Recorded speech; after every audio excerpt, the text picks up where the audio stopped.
So hello everyone, Triumph has just launched a new edition for Rocket for 2024 that is Storm Editions. Storm edition आती थी, उसी से relate करते हुए इन लोगों ने इस बाइक के अंदर स्टॉर्म डाल दिया, इंट्रोड्यूस करा दिया। So basically engine are same, engine The more or less specs जो है सब कुछ सेम ही है, बस the thing is जैसे इन्होंने जो इनकी बॉनीवल सीरीज है उसमें इस साल 2024 के लिए स्टेल्थ एडिशंस आए हैं, तो सिमिलरली 2024 के लिए रॉकेट में स्टॉर्म एडिशंस आए हैं, which is अगर हम डिजाइन की बात करें तो the looks are completely black bordered out. जो इनका एक लिमिटेड एडिशन कलर आता था जो इंडिया में बहुत रेयर है, मतलब 4-5 ही है मेरे हिसाब से। वो उनमें से उसी से सिमिलर देखने में लग रही है ये बाइक ना। एग्जैक्टली वही कह सकते हैं एक तरीके से, क्योंकि आपका हेडर पाइप्स हो गए, जितने भी आपके क्रोम या फिर ब्रश एल्यूमिनियम एलिमेंट्स थे उन्होंने सारे ब्लैक कर दिए हैं। प्लस एक चीज इस बाइक के अंदर अगर मैं लुक्स में जाना चाहूँ तो वो चीज बहुत अच्छी एड ऑन की गई है, वो है आपके एलॉय। ओके, तो इन्होंने एलॉयज इस बार चेंज करे हैं पहले से, तो these are कर दिए new, yes, new 10 spoke wheels जो लाइटर है पहले से अराउंड 1 किलोग्राम ईच, तो जिससे आपका अनस्प्रंग मास कम हो जाता है। हाँ, जिससे क्या है आपकी जो बाइक का जो वेट है वो भी आपको थोड़ा सा कम होगा, जिससे आपको पावर थोड़ी सी बेटर मिल जाएगी।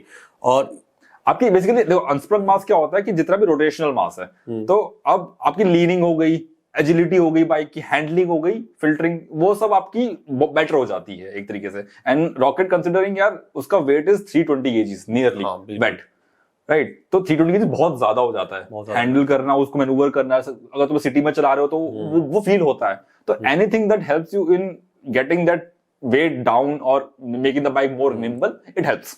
बट बेसिकली यार देखो, मैं इस चीज को लेकर इतना एक्साइटेड नहीं हूँ। लुक्स सिमिलर है, लुक्स में कोई खास फर्क नहीं है। स्पोक व्हील्स के भी कोई बारे में मैं कोई ज्यादा इंटरेस्टेड एक्साइटेड नहीं हूँ। मैं एक्साइटेड हूँ उस बाइक को लेके उसकी पावर फिगर जो उन लोगों ने काफी ज्यादा बढ़ा दी गई, ऑलमोस्ट 15-16 bhp के आसपास, आई गेस 13 bhp के आसपास, 15 bhp 182 PS कर दिया है। 182 PS करती है, जो कि बहुत ज्यादा हो जाती है। ऑलरेडी उस बाइक के अंदर इससे पहले 165 bhp आती थी, जो कि इनफ थी। 221 न्यूटन मीटर का टॉर्क आता था, अब जो टॉर्क हो चुका है ओनली 225 न्यूटन मीटर का हो चुका है, जो कि बिल्कुल सरप्राइजिंग है, जो कि किसी ने भी एक्सपेक्ट नहीं किया था कि ऑलरेडी इतना हाई पावर इंजन है वो, और उसके अंदर भी इन लोगों ने आपके bhp एड ऑन कर दिए, जो कि मैं पर्सनली उस चीज को लेकर काफी सरप्राइज हूं।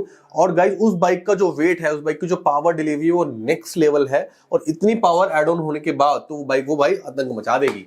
Okay, one of the best thing about Rocket is जो इनलाइन ट्रिपल इंजन है, they are power mode, they are 4 power mode, rain, road, sport and custom, जहां तक मुझे आता है राइडर। तो अब अगर आप रेन मोड में चलाते हो ना, तो इट बिहेव्स वेरी सीडेट, मतलब आपको ये लगेगा कि आप कोई 2500 सीसी जितनी इतनी पावरफुल बाइक चला रहे हो, आप बहुत इजीली उसको मैनेज कर पाओगे। बिल्कुल, बट द मोमेंट आप उसको स्पोर्ट में डालो, स्पोर्ट्स में डालने के बाद भाई जो 225 nm का टॉर्क है ना, वो बहुत ज्यादा हो जाता है। मतलब 25 सीसी का इंजन है बाइक के अंदर आपको देखने को मिल जाता है, biggest production engine in any bike. इससे पहले 2300 सीसी का आता था, अभी 2019 के अंदर इन लोगों ने 25 सीसी का लॉन्च कर दिया था। अभी ये जो नया एड ऑन हुआ है इस बाइक के अंदर, जिसकी पावर फिगर बढ़ा दी गई है, जो कि किसी ने एक्सपेक्ट नहीं किया था कि इस बाइक के अंदर मतलब सेम इंजन के अंदर ही पावर बढ़ा देंगे।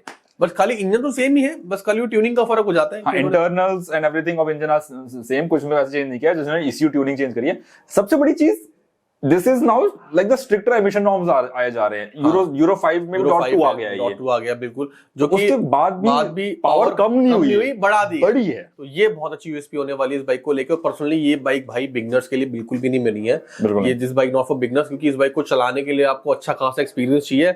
और ये बाइक तो मैं फिर भी बोलूंगा, जो ट्रायम्फ रॉकेट 3 है, मैं 2000 मतलब स्टार्टिंग वाला वेरिएंट भी चलाया, 2006 वाला वेरिएंट भी चलाया, 2010 वाला वेरिएंट भी चलाया, 2014 वाला भी चलाया, 2019-20 वाला जो ये करंटली आ रहा है ये भी मैंने चलाया।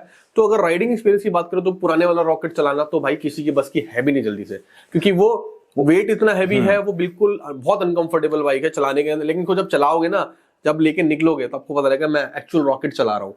हाँ, वो द साइज इन्होंने जो नई वाली रॉकेट बहुत कॉम्पैक्ट कर दिया है, थोड़ी सी छोटी कर दी है, और कंफर्टेबल कर दी है, और प्रैक्टिकल कर दी है। हाँ, तो ये चीज इसके अंदर अच्छी बात है। और ये लुक्स में तो उन्होंने सब कुछ सेम ही, कोई फर्क नहीं है, बट खाली जो पावर फिगर बढ़ा दी है तो वो भाई हर किसी के लिए नहीं है, ठीक है। बट लेकिन उस बाइक को आपको लेने के बाद आपको जो पावर फिगर की मैं बार बार बात कर रहा हूँ, क्योंकि मैं पावर को लेके मतलब बहुत ज्यादा एक्साइटेड हूँ। और बात करें उसकी ब्रेकिंग की, तो ब्रेकिंग भी उसकी, ब्रेकिंग में फ्रंट में 320 mm के डिस्क है, और रियर में भी हाँ, रियर इज 300। आपको फ्रंट में ब्रेम्बो M 4.32 मिलते हैं, पीछे भी सेम 4.32 कैलिपर्स मिलते हैं 4 पॉट वाले। तो इससे अच्छा ब्रेक्स तो हार्डवेयर है ही नहीं, मतलब इवन मार्केट में है नहीं। स्टील वेट ब्रेक लाइन आपको देखने के लिए मिल जाती है, सब कुछ। सारे feature, cruise control, heated grips, I am not इसमें आती है नहीं आती है, वो आप किसी में लगा भी सकते हो, एक्सेसरीज है। हाँ। बट लेकिन गाइस बाइक की पावर फिगर इतनी खतरनाक हो गई है, मैं तो बार बार पावर पावर पावर करे जा रहा हूँ। क्यों करे जा रहा हूँ? क्योंकि यार एक्चुअल में किसी ने भी एक्सपेक्ट नहीं किया था कि पावर बढ़ के मिलेगी। सबको लगा था these are just going to be like cosmetic changes होंगे, क्योंकि जैसे ट्रायम्फ हर साल कुछ ना कुछ एडिशन निकालता है। लास्ट ईयर क्रोम एडिशन आए थे पूरी सीरीज के लिए, ठीक है ना। उससे पहले 2020 में ब्लैक एडिशन आए थे, बिल्कुल। तो इस साल अब ये बॉनी में स्टेल्थ आए हैं, इसमें आपको ये मिल गए, आपको स्टॉर्म एडिशन मिल गए। सबको लगा था कि these are just gonna be some new design elements change होंगे, कॉस्मेटिक होगा कुछ, तो एक दो चीजें कर देंगे ऊपर नीचे। बट इंजन ट्यूनिंग किसी ने एक्सपेक्ट नहीं करी थी, और सभी की एक्सपेक्टेशन थी कि यार कॉस्मेटिक चेंज होंगे, इससे ज्यादा कुछ नहीं होगा। इंजन बढ़ा दिया है, पावर फिगर्स, इंजन बढ़ाया नहीं है, इंजन सेम है, बट पावर फिगर काफी ज्यादा बढ़ चुकी है, जो आपको खतरनाक डराने वाली फील देगी। क्योंकि रॉकेट जो भी चलाता है फर्स्ट टाइम वो ऑफकोर्स डराता है। मैं बोल रहा हूँ 182 PS पावर बहुत ज्यादा हो जाती है। प्राइम की स्पीड ट्रिपल आती है 1200 सीसी की, ऑलमोस्ट 180 PS या की PS के आसपास प्रोड्यूस करती है। उस बाइक की पावर भी बहुत अच्छी है। अब सोचो इतनी बड़ी बाइक, इतना हेवी इंजन और पावर बिल्कुल स्पोर्ट्स बाइक वाली, तो आपको और प्लस टॉर्क इतना ज्यादा मिलेगा तो आपको कैसा फील कराएगी? एग्जैक्टली, क्योंकि स्पीड ट्रिपल में भी टॉर्क नहीं, उसमें भी टॉर्क कितना है, 112 113 Nm टॉर्क है। यहाँ पे 225 Nm टॉर्क बहुत ज्यादा हो जाता है। मैं कह रहा हूँ कोई भी लीटर सेगमेंट वाला अगर थोड़ा सा कर रहा हूँ ना, फ्लेक्स कर रहा हूँ, एक बार साइड में आ जाना, फिर बता दूंगा मैं क्या हूं, मैं क्या चला रहा हूँ रॉकेट। क्योंकि बात आपको शायद बात अजीब लग रही होगी, बट हाँ 0 to 60 के बीच में, 100 के गैप के बीच में निकलने नहीं देगी आपको। जो ऑफ द लाइन एक्सेलरेशन है ना, हाँ, उसमें रॉकेट कोई पीछे नहीं कर सकता, कोई नहीं, क्योंकि ड्रैग क्वीन है बेसिकली यार। इससे पहले वीमैक्स आती थी, अब ये है, तो ये तो ड्रैग क्वीन है भाई, इसको नहीं कर सकता कोई पीछे, इजीली नहीं कर पाएगा। मतलब आप वो बात अलग है, आप 100 के बाद आप निकल जाओगे कहाँ की का, but power to weight ratio वाली बात आ गई ना, वेट रेशियो की बात आ गई। बट हाँ 0 to 100 या 0 to 125 या 130 की भी बात करूँ ना, तो भाई निकलने नहीं देगी, क्योंकि 225 न्यूटन टॉर्क बहुत ज्यादा हो जाता है। प्लस उसके बाद यही मैटर करता है आप उस सारी पावर को कैसे पुट डाउन कर रहे हो। अब rocket being very heavy plus the very fat tyre है, 240 mm सेक्शन का टायर आता है, तो वो सारी पावर को आपको ट्रांसफर करना is very easy, the weight is low down, right. तो इसलिए भी आपको बहुत एडवांटेज मिलता है रॉकेट में। मतलब रॉकेट उसका नाम एकदम एप्ट रखा गया है, बिल्कुल सही रखा है। और प्लस अभी टायर्स की हम लोग बात करें तो टायर्स के अंदर आपको एक नया चेंज देखने के लिए मिलेगा। इस बाइक के अंदर पहले आते थे एवॉन के टायर आते थे, अब इसके अंदर इन लोगों ने मेटजेलर क्रूज ट्रैक्स आ रहे हैं, जो कि एवॉन अब बंद हो गया। हाँ obviously Metzeler are any better tyres, plus I guess उनकी लाइफ भी ज्यादा होगी A1 से, बिल्कुल A1 से ज्यादा होगी। क्योंकि देखो इससे पहले भी जो ट्रायम्फ रॉकेट सीरीज आती थी उसके अंदर A1 देखने के लिए मिला था, जो कि अगर आप उस बाइक को दोबारा टायर आप चेंज करने जाओगे तो आपको जल्दी से मिलता नहीं था, नहीं मिलता। इंडिया में इसकी थोड़ी अवेलेबिलिटी का इशू रहता है। मेटजिलर आपको फिर मिल जाता, ME 888 करके टायर आते थे, वो आपको फिर मार्केट में मिल जाते थे।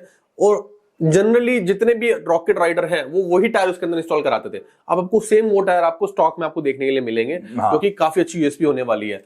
और मेरे हिसाब से शायद उन्होंने मेटजिलर के साथ टाइप किया है कुछ ऐसा कुछ। यस, जो अभी टायर्स उन्होंने बनाए हैं, तो these are specially made tyres for Rocket, क्योंकि रॉकेट का रियर एम है 16 इंच का, 16 इंच का, तो 16 इंच में जनरली आपको इजीली टायर्स मिलते भी नहीं है। देखो बहुत लिमिटेड ऑप्शन से मिल आपको, गाड़ी डैवल में मिल जाता है, अगर उसमें 17 इंच रियर, 17 इंच का, but 16 inch mill, but 240 section का टायर आपको बहुत रेयर बाइक्स में ही देखने के लिए मिलता है। फैट बॉय में आपको देखने के लिए मिल जाता है। फैट बॉय हो गई आपकी, हार्ले की 3-4 बाइक्स है, हार्ले की है, मतलब कुछ बाइक्स 3-4 तो नहीं, बट लिमिटेड ऑप्शन ही है। तो टायर सेक्शन बहुत बड़ा है और बाइक की पावर परफॉर्मेंस खतरनाक है, सभी जानते हैं।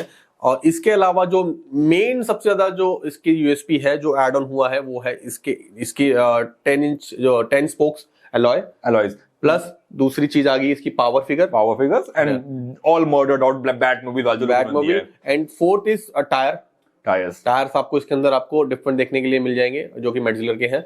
और इसके अलावा कोई खास अपग्रेड नहीं है, ठीक है। Not talking about the price की बात करें तो this is launched at 22 lakhs ex showroom for the R and 22.6 for the GT। Now अगर आप इंक्रीमेंट की बात करें तो this is around like 1.6-1.5 lakh का इंक्रीमेंट है, बिल्कुल है, ओवर द क्रोम एडिशन, बिल्कुल है। और क्रोम एडिशन जहां तक मुझे पता है डिसकंटिन्यू हो चुके हैं, हाँ ऑलमोस्ट डिसकंटिन्यू, क्योंकि 2023 के थे, तो अभी जो लास्ट लॉट्स होंगे वो क्लियर आउट होंगे, बट वो एडिशन तो बंद हो चुके हैं। बट मेरे को लगता है देखो नितिन, ट्रायम्फ रॉकेट के साथ ना जो पुराने ओनर्स के साथ थोड़ा सा उनको डिसअपॉइंटमेंट होगी इस चीज को लेके। आई एम नॉट श्योर होगी या नहीं होगी, क्योंकि पहले वाली बाइक के अंदर इस बाइक में काफी और क्योंकि यार 15 bhp बहुत हो जाती है, 15 bhp बहुत हो जाती है। कहने को आपको लग रहा होगा 15 bhp, पर 15 bhp काफी होती है। तो हो सकता है कि उसके लिए कोई ऑप्शन दे, कोई इश्यू रिमैप का ट्रायम्फ की साइड से कोई अपडेट मिल जाए, तो उन लोगों की तो लॉटरी लग जाएगी अगर ऐसा कुछ हो गया तो। मुझे लगता नहीं कि मिलेगा, क्योंकि फिर ना आपको 1.5 लाख रुपए जस्टिफाई करना मुश्किल हो जाएगा। होपफुली कुछ ना कुछ आफ्टर मार्केट ऑप्शन मिल जाएगा। आफ्टर मार्केट तो आप बहुत कुछ कर सकते हो। दे आर फ्लैशेस मॉडल्स पड़े हैं, बहुत सारे लोग हैं जो कर सकते हैं इस चीज को, but company I don't think की देगी, क्योंकि फिर वही बात है, न्यू कस्टमर्स के लिए 1.5 लाख रुपए जस्टिफाई करना ना थोड़ा मुश्किल हो जाता है। 1.5 लाख रुपए में आपको वैसे सही बताऊं तो 1.5 लाख रुपए का वर्थ नहीं मिल रहा एक तरीके से देखा जाए तो, कह सकते हैं। क्योंकि देखो पावर तो यार देखो 165 bhp बहुत होती है, बहुत है। आप उसका पोटेंशियल भी यूज नहीं कर सकते इंडिया के अंदर, तो रोड्स के जो इंडिया में रोड्स है हमारी, हाँ, तो 182 bhp तो बहुत ज्यादा हो जाती है, बहुत ज्यादा हो जाती है। मतलब आप लगा सकते हो जो लीटर सेगमेंट आती है, जैसे कि फायर ब्लेड आती है, फायर ब्लेड में आपको समवेयर अराउंड 185 bhp के आसपास मिलती है। आपकी ट्रायम्फ की स्पीड 1200 इसमें आपको 180 bhp मिलती है। जो स्पोर्ट्स बाइक की जो bhp है ना, आपको क्रूजर के अंदर देखने के लिए मिल रही है। मतलब हाँ, क्रूजर्स में इतना ज्यादा मिलना जनरली नहीं आती, किसी बाइक में नहीं है, किसी बाइक में नहीं है। मतलब हार्ले से तो आती नहीं, ऑब्वियसली हार्ले तो वैसे भी पावर देता ही नहीं, लिए बनी है हार्ले, तो टॉक के लिए बनी है, वो तो टॉक के नाम पे ही चल। हाँ, हार्ले अपनी पावर वैसे भी रिवील नहीं करता, रिवील नहीं करता। इंडियन में भी ऐसी इतनी पावरफुल वो भी क्यूबिक इंचेस पे काम करते हैं, क्यूबिक कैपेसिटी पे काम करते हैं कि हमारा इंजन इतना 114 है, 114 है काइंड ऑफ, तो उनको भी सीधे फर्क नहीं पड़ता। क्रूजर्स में आपको कभी इतनी पावर नहीं मिलेगी। पावर क्रूजर में से दो ही हैं, एक डियावल एंड दिस। क्रूजर तो नहीं कह सकते डियावल, पावर क्रूजर्स कह सकते हैं, पावर स्पोर्ट्स क्रूजर्स कह सकते हैं, कुछ भी कह सकते हैं, अपना अपना नाम है, बहुत सारे लोग अलग अलग नाम से उस चीज को बोलते हैं। यामा की वीमेक्स भी आती है, लोग तो उसको भी क्रूजर बोलते हैं कुछ लोग तो, एग्जैक्टली, बट वो बेसिकली ड्रैग क्वीन मशीन है वो, और ये सब ये बने ही ड्रैग्स के लिए। So overall this is the summary. हाँ, दिस इज द समरी। बाकी आई होप आपको वीडियो अच्छी लगी होगी। अगर वीडियो अच्छी लगी तो प्लीज कमेंट में जरूर बताइएगा। एंड आप इसी टॉपिक से रिलेटेड, आपको माइंड में कोई टॉपिक आ रहा हो, कोई बात आ रही हो बाइकिंग से रिलेटेड, तो आप नीचे कमेंट में सेक्शन में कर सकते हो। डिस्क्रिप्शन में नंबर भी होगा, आप कोई भी आपके माइंड में डाउट हो सुपर बाइक को लेके, प्रियॉन को लेके, तो डिस्क्रिप्शन नंबर है, आप मुझे कभी भी कॉन्टैक्ट कर सकते हैं। तो हमारी तरफ से इतना ही था। So thank you guys, thank you for watching, thank you so much, take care.